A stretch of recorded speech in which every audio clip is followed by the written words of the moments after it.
This video will look at Macbeth's Act 4, Scene 3. It's the scene where Malcolm and Macduff have met up in England and they are discussing the state of Scotland. This is a very long scene and it's widely considered, I think, sort of the most boring and the most opaque of the scenes in Macbeth.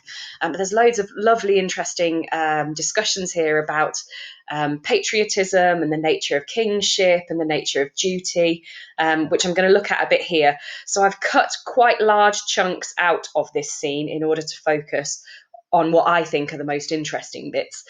So you might need to pause this video while you catch up with the annotations, while you catch up with where I am. To begin with, let's start with the Malcolm line, I grant him bloody. Of course, he's talking about Macbeth here, and he uses this list of adjectives to describe Macbeth: luxurious, avaricious, false, deceitful, all of these negative adjectives, and you may want to look up what some of these mean. But Macbeth is basically smacking of every sin that has a name. He's a terrible person.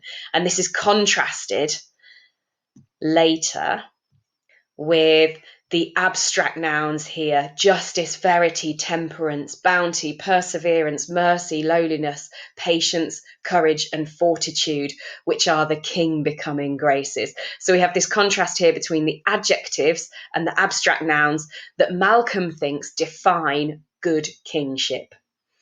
This dynamic verb here, smacking of every sin, is really onomatopoeic and visceral for me. Macbeth is, in quite a sensory way, described as so sinful that he is smacking of every sin. It sort of slaps you in the face in an onomatopoeic and visceral way. I really like it. One of the key words here that I'd like to focus on is avaricious. Malcolm uses it again later in the scene here. He thinks that he is also that part of his character is also avarice, and he thinks that would make him a bad king. Avarice means greed and wanting the property and things of others.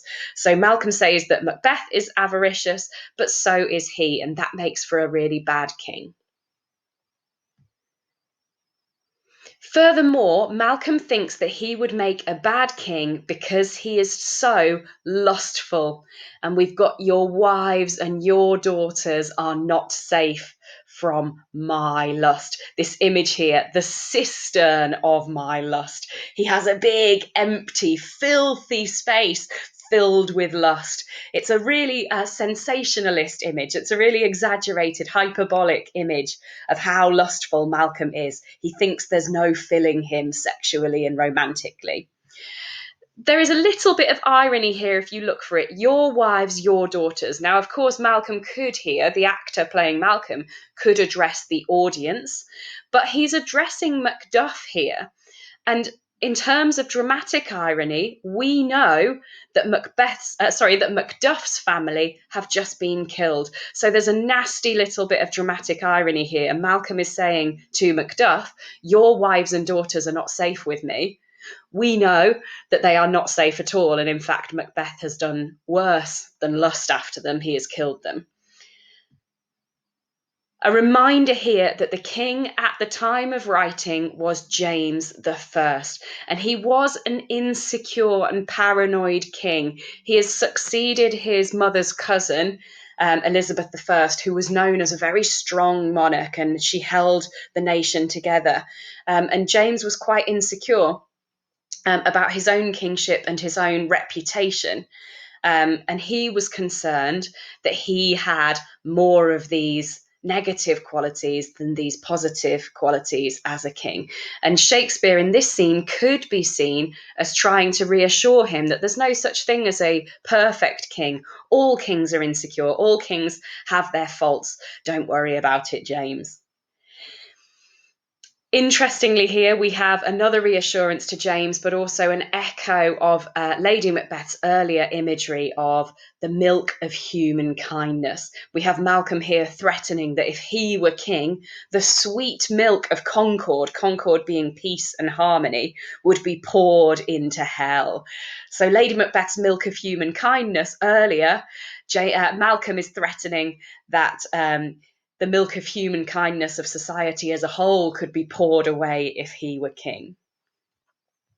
Now, Malcolm, as the rightful king, Macduff has chosen to line up behind him, and Macduff spends a large part of the rest of the scene trying to convince him that he would make a good king and that he deserves to be king. And he ends with this, the most powerful bit of his speech, in my opinion.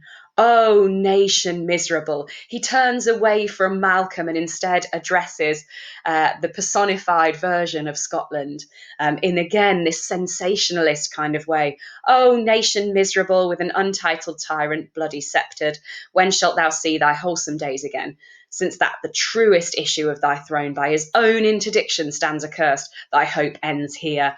He is histrionically here, hyperbolically saying, right, hope has ended. Malcolm, if you've given up, then hope has ended, and Scotland will be forever miserable under the tyrant with a bloody sceptre. We've got again an echoed image here. Earlier, Macbeth referred to his barren sceptre, a sceptre, of course, being the sort of stick, the symbol of kingship that a king would use during his coronation and would perhaps carry for ceremonial reasons.